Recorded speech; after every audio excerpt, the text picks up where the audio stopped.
Hello, bienvenue dans ce live, je suis Sandrine Carl, j'espère que vous allez bien. Aujourd'hui, je réponds à la question de Claire qui me demande comment relancer mon activité. J'ai fait un burn-out il y a maintenant 2 ans et j'ai fait une pause pour me reconstruire et aujourd'hui, j'ai vraiment de la difficulté à générer des revenus avec mon entreprise. Ok. Donc, que ce soit pour relancer son activité ou pour démarrer son activité, je pense que les 5 piliers qui sont essentiels à la pratique de notre métier, au démarrage d'une activité, ce sont les 5 piliers que je vais te citer aujourd'hui. Donc, le pourquoi, le qui, le où, le comment et le quoi. Et on va rentrer en détail là-dedans. Maintenant, je voudrais quand même séparer les deux choses. Quand on se lance en tant qu'entrepreneur, quand vraiment on est dans le démarrage d'une activité, ce n'est pas tout à fait la même chose que quand on relance une activité.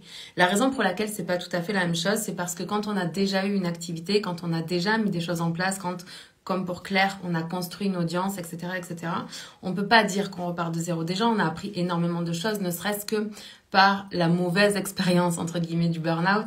C'est-à-dire que ce qui nous conduit souvent au burn-out, ce sont des croyances, des modes de fonctionnement, des pensées, des pilotages automatiques, des conditionnements. Voilà, si vous avez fait des efforts très forts, trop forts, un dépêche-toi très actif, etc., ça va générer énormément d'anxiété à l'intérieur de vous. Puis si vous ne savez pas comment réguler votre système nerveux, ça peut vraiment vous conduire au burn-out. Donc, ce que je voudrais préciser là pour Claire et puis pour vous, si vous avez déjà une activité et puis qu'elle a du mal à décoller ou que vous avez mis les choses en stand-by pendant un temps, puis que là, vous voulez vraiment vous y remettre sérieusement, ça va être de comprendre que vous ne redémarrez pas de zéro. Je sais que la première pensée qu'on va se dire, c'est ok, il faut que je redémarre de zéro, mais redémarrer de zéro, c'est faire fi de tout ce que vous avez vécu jusqu'à maintenant. Or, vous avez vécu des choses, vous avez expérimenté des choses, vous avez appris des choses, vous avez grandi au travers des expériences que vous avez vécues. Et donc, vous ne redémarrez pas à zéro. En réalité, on ne redémarre jamais de zéro, peu importe ce qu'on fait. Je vais prendre un exemple totalement hors contexte pour que vous compreniez ce que je veux dire. Par exemple, imaginons une femme qui veut faire un régime, qui veut perdre du poids, et imaginons que c'est la 5e fois qu'elle fait un régime. En réalité, entre la première fois où elle a commencé à faire un régime, puis la 5e fois auquel elle va faire un régime ou autre, elle a appris des choses. Après, est-ce qu'elle les a en conscience, ces choses-là, ou pas? Donc, mon invitation, ça va être, pour toi qui redémarre, ça va être d'abord de faire un bilan de qu'est-ce que tu as appris, quelles sont les actions que tu as mis en place, quels sont les résultats que tu as obtenus et est-ce que ça correspond à ce que tu voulais ou pas, de quelle manière ça correspond ou pas, enfin vraiment faire un bilan sur ok, qu'est-ce que tu as fait, qu'est-ce qui a fonctionné, qu'est-ce qui n'a pas fonctionné, qu'est-ce que tu aurais aimé améliorer, etc., etc.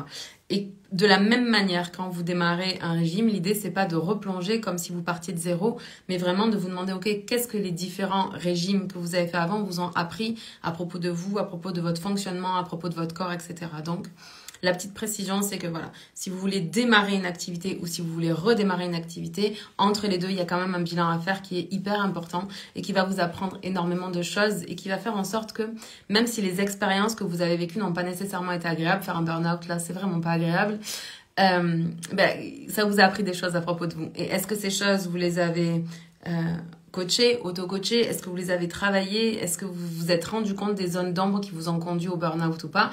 Parce que si vous faites comme si cette expérience n'avait pas existé, il se peut que vous soyez encore conditionné et que peu importe les ressources que je vais vous transmettre aujourd'hui, vous vous retrouvez dans la même situation. Donc la phase de bilan, la phase d'introspection vis-à-vis de soi, vis-à-vis de ce qu'on a fait, de notre manière de percevoir le monde, de percevoir les opportunités, de même ne serait-ce que voir le travail. Si vous êtes dans un mindset de je dois me sacrifier pour mon travail, comme le burn-out est quand même une option assez prévisible pour vous. Si au contraire, vous avez appris que il faut aussi des temps de repos, que c'est pas parce qu'on travaille 17 heures par jour qu'on va aller plus vite. D'ailleurs, être entrepreneur, c'est plus un état d'esprit de marathonien que de sprinter. Par expérience, là, ça fait quand même depuis 2012 que je fais ce que je fais. J'ai vu énormément de personnes partir comme des flèches, et même moi au départ, je pense que c'est la raison pour laquelle j'ai fait aussi mon burn-out quand je me suis lancée sur le web en 2016, en 2018, j'étais vraiment arrivée à un niveau d'épuisement qui était pathologique là, vraiment. La raison pour laquelle ça m'est arrivé, je pense que c'est parce que j'avais cette vision un petit peu de sprint, je dois me dépêcher de réussir. Vous voyez un peu le truc. Donc l'idée, c'est vraiment de changer ces états d'esprit-là que l'on a, qui sont conditionnés par notre environnement ou parce qu'on peut observer sur les réseaux sociaux, selon les personnes que l'on suit, etc., etc. Puis de revenir à vous et de vous connecter à ce qui est bon pour vous, ce qui correspond à qui vous êtes vraiment. Puis d'aller aligner votre état d'esprit, votre mindset, vos croyances, vos pensées, vos conditionnements pour sortir du pilotage automatique, rentrer dans un pilotage intentionnel qui va vous permettre de réaliser votre vision. Ok, on démarre du coup avec ces 5 piliers de l'entreprise. Le premier, numéro 1, c'est le pourquoi. Savoir quel est votre pourquoi. Pourquoi est-ce que vous voulez devenir entrepreneur? C'est hyper important parce que si vous voulez devenir entrepreneur pour servir, parce que vous avez fait une grande transformation dans votre vie, vous avez découvert quelque chose d'extraordinaire, puis vous avez envie d'apporter ce truc-là dans le monde, bah, c'est extraordinaire. Si vous voulez devenir entrepreneur parce que vous en avez marre de travailler pour un patron et puis que vous voudriez avoir plus de temps pour vous, je dois vous dire une chose, c'est que malgré tout le soin que l'on peut prendre à mettre en place une activité, à y aller, à être constant, à avoir des habitudes de productivité, de passage à l'action, de choses comme ça. La vérité, c'est qu'au début, on travaille quand même beaucoup plus que quand on est salarié. La charge mentale n'est pas du tout la même. Et même quand on ne travaille pas, on continue quand même à penser à tout ça. Et c'est comme si on s'arrêtait jamais, jamais, jamais de penser, de réfléchir, de conceptualiser, d'apprendre, de comprendre, d'avancer. Donc voilà.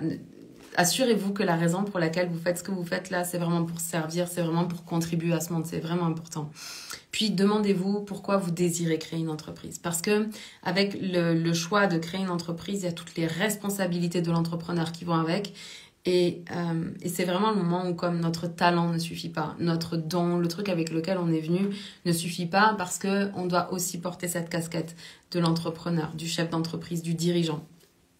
Enfin, on pourrait dire que le pourquoi, c'est rattaché au but, un petit peu à la passion que vous avez. Et si vous avez de la difficulté à trouver quelle est votre passion, quel est le truc qui vous anime, avec lequel vous aimeriez monter une entreprise et puis gagner votre vie, eh ben, le meilleur conseil que j'ai pour vous, c'est vraiment d'aller expérimenter plusieurs choses. Je vois beaucoup de personnes qui se disent « Ah, je pourrais faire ça », mais ne font rien dans le concret, dans la matière, n'expérimentent pas. Peut-être même ne suivent même pas de formation, puis pensent que juste de faire quelques posts sur les réseaux sociaux, ça va suffire à ce que le truc prenne. Non, je ne crois pas à ça.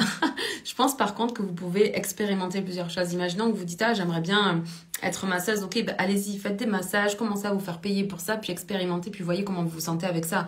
Est-ce que vous êtes en train de vivre votre meilleure vie quand vous massez les gens ou est-ce qu'au contraire, vous vous rendez compte que l'idée sur le papier était belle, mais que ça ne correspond pas à votre personnalité, à qui vous êtes, à ce que vous désirez. Et puis, peut-être vous avez un projet de faire des bracelets de pierres semi-précieuses pour aider les gens dans leur quête spirituelle ou dans leur bien-être. Et puis, bah, c'est la même chose. Vous commencez à faire, puis vous vous rendez compte qu'en fait, vous, ce que vous aimez, c'est le travail intellectuel plus que le travail manuel. Ok, ça correspond pas. Mais si vous expérimentez pas, vous pouvez pas savoir. Ça, je vous le dis pour tout. Je vous en ai parlé récemment concernant les habitudes de vie. Quand j'ai fait le live sur... avoir un esprit critique ou un esprit de critique. C'est de comprendre en fait que vous êtes incarné dans un corps physique et que votre corps physique est un véritable outil pour vous permettre de savoir ce qui est bon pour vous, ce qui ne l'est pas, et de vous faire confiance sur ce qui est bon pour vous. Donc, si vous avez de la difficulté, vous dites « Ok, je ne sais pas quelle est ma mission de vie, je ne sais pas quelle est ma raison d'être, je ne sais pas quelle est ma passion ou le truc que je pourrais faire qui me permettrait de créer une entreprise », ben, la première chose que j'ai vraiment envie de vous dire, c'est allez expérimenter tout ce qui vous plaît. Et n'ayez pas peur, c'est pas parce que vous allez expérimenter un truc et que ça va pas vous plaire que ça veut dire quelque chose à propos de vous. Là, ça veut juste dire que ce truc-là, c'est pas pour vous. Vous voyez ? Très souvent, on essaye de se conformer à ce qu'on pense qu'on devrait être, qu'on devrait faire ou qu'on devrait avoir pour avoir ce qu'on désire avoir, à savoir la réussite, le temps libre, la liberté, le sentiment d'amour, le sentiment de contribution, le sentiment de croissance, toutes ces choses-là. Mais à chaque fois qu'on essaye de se conformer, on n'est pas en train de vivre qui on est profondément dans ce monde. Donc, pour trouver notre pourquoi, savoir pourquoi est-ce qu'on veut faire ce qu'on veut faire, pourquoi est-ce qu'on veut démarrer une entreprise, pourquoi est-ce qu'on veut contribuer dans ce monde, ben, c'est très important de s'assurer qu'on est en train de faire les choix par rapport à nous et pas par rapport aux autres. Puis le deuxième point, le deuxième pilier, c'est à qui est-ce qu'on va s'adresser, qui on a envie de servir. Parce que la vérité à propos de l'entrepreneuriat, c'est qu'on est vraiment en train de servir les gens. On est en train de proposer une solution à leurs problèmes. On est en train de les aider à grandir, à être plus heureux, à se responsabiliser, à créer la meilleure des vies, par exemple. ou à leur offrir un service qui leur permet de leur faciliter la vie, etc. Et ces personnes-là, qui vont être notre audience, les personnes qui vont nous regarder ou les personnes qui vont devenir nos clients, etc. Ces personnes-là, c'est très important de savoir qui elles sont parce que l'erreur que je peux voir également, c'est de passer son temps à essayer de convaincre quelqu'un qui n'est pas encore convaincu par ce qu'on a à proposer. Et là, je dois vous dire, c'est comme une perte de temps monumentale parce que vous allez essayer de convaincre des gens qui peut-être ne seront jamais convaincus par votre truc là. Il y a une courbe qui s'appelle la courbe de l'innovation et qui montre qu'il y a un pourcentage de personnes qui réagissent aux innovations plus ou moins rapidement. Il y a ceux qui l'adoptent dès que le premier iPhone est sorti, ils l'avaient, voilà, c'était les tout premiers. Puis il y a ceux qui suivent, je crois, c'est les primo-adoptants. Donc c'est, ok, il y a quelqu'un qui a acheté avant eux, puis ils en ont entendu parler, puis ils se disent, ah, ça a l'air pas mal, et puis ils achètent ça. Puis il y a la grande majorité qui suit, puis il y a ceux qui seront jamais convaincus. Si vous vous adressez et que vous essayez de convaincre les gens qui seront, ça se trouve, jamais convaincus par ce que vous avez à vendre, là, imaginez le temps que vous perdez. Puis si vous essayez de convaincre des personnes qui auront besoin d'attendre 5 ans, 10 ans avant d'acheter votre produit, votre service, parce qu'ils font partie de ces personnes qui adoptent les nouvelles technologies ou les nouvelles propositions, les nouvelles opportunités ou les nouvelles visions du monde. Au bout de 5 à 10 ans, vous allez communiquer pendant 5 à 10 ans pour finalement convertir ces personnes-là à ce que vous avez déjà à offrir. Maintenant, si vous vous adressez déjà aux personnes qui sont convaincues, aux personnes qui savent, par exemple, qu'elles sont ici pour quelque chose, qu'elles ont vraiment une contribution à apporter dans ce monde, puis qu'elles ont envie qu'on les aide à créer les plus grandes choses auxquelles elles aspirent, tout en vivant la meilleure des vies, eh ben, c'est sûr que c'est tellement plus facile, ok? Donc, c'est très important de vous assurer de savoir qui vous voulez servir, pour qui vous êtes ici dans ce monde. Puis, dites-vous une chose, c'est que, premièrement,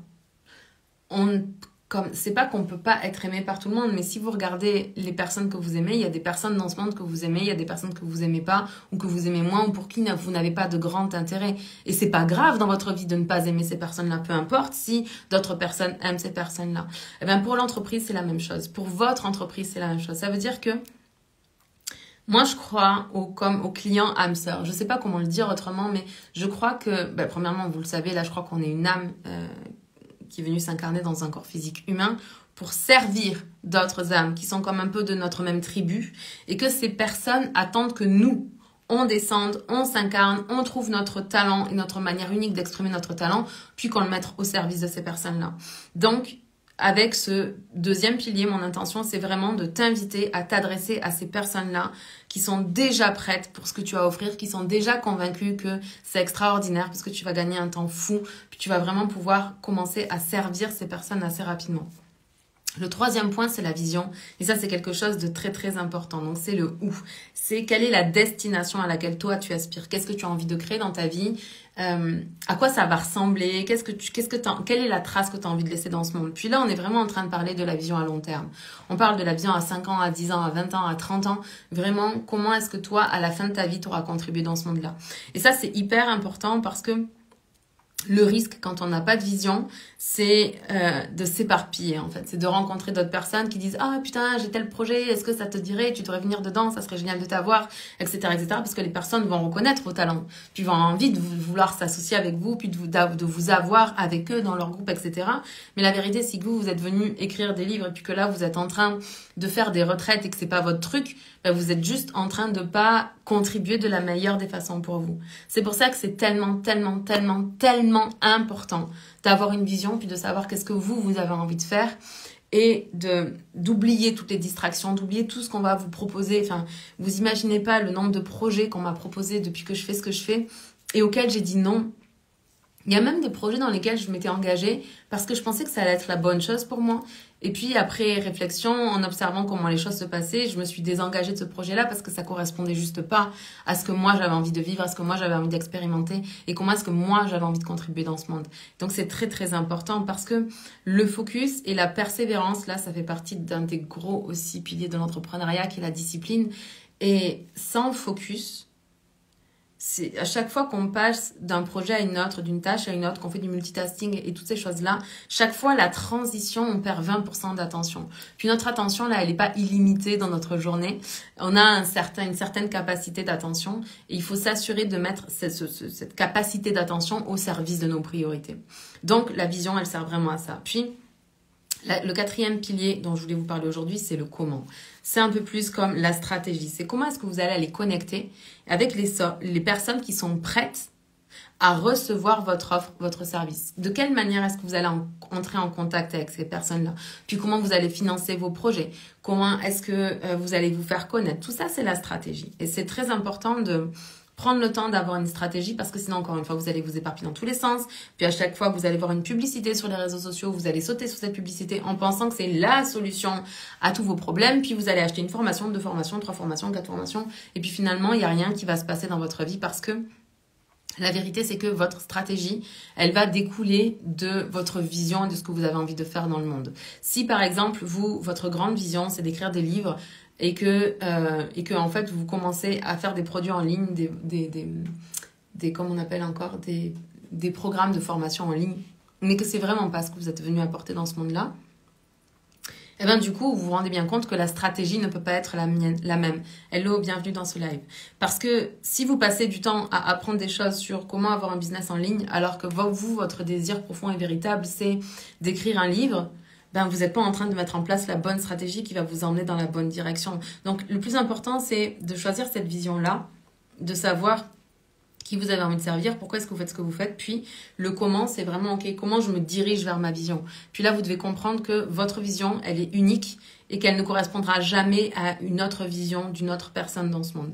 Et avec ça, ce qui est important, c'est justement, une fois que vous avez défini votre vision, de ne pas vous laisser distraire par la multitude de propositions que l'on voit sur le web, mais bien de vous enraciner en fait dans votre vérité pour aller chercher la personne qui va vous permettre de vous réaliser vous. Parce qu'il y a forcément quelqu'un ici, hello André, bienvenue dans ce live, il y a forcément quelqu'un ici, quelqu'un dans ce monde qui a déjà fait ce que vous voulez faire et puis qui peut vous guider. Ou s'il y a personne qui a fait ce que vous voulez faire parce que votre idée elle est tellement innovante, il y a forcément des personnes qui pourront quand même vous guider, des livres, des formations, des mentors, des choses comme ça, et qui vont vous permettre d'aller réaliser votre grande vision. Mais votre grande vision, là, elle est propre et unique à vous-même. Donc votre comment, votre stratégie, elle doit être propre et unique à vous-même.